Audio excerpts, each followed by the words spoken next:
Welcome to Kenton Teaches. Enjoy the video. In this video, I will explain how to remove a Ford Focus Mk2 radio. First, gather your essential tools. You'll need a set of plastic trim removal tools to protect your dashboard, a Torx T20 screwdriver for the main screws, and a small flathead screwdriver for any stubborn clips. Having a clean cloth handy will also help keep your workspace tidy and prevent scratches. Let's get started with the first step. Now, let's tackle the trim panels. Begin by carefully inserting a plastic trim removal tool into the gaps surrounding the radio unit. Work your way around the edges, gently prying the panel away from the dashboard. You should hear the clips releasing as you apply steady, even pressure.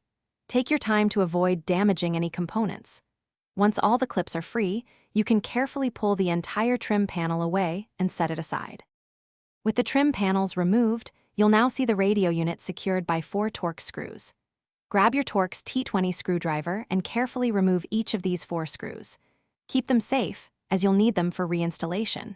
After all the screws are out, gently pull the radio unit forward about 2 or 3 inches.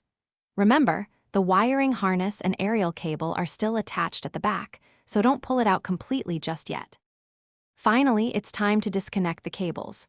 Reach behind the radio unit to locate the main wiring harness connector. There's usually a small release tab. Press it firmly and then pull the connector straight out. Next, find the aerial cable, which is typically a single, thicker cable. Gently pull it straight out from its port. With both the wiring harness and the aerial cable disconnected, your Ford Focus radio unit is now completely free and ready to be safely removed. Thanks for watching. Please subscribe if this video was helpful.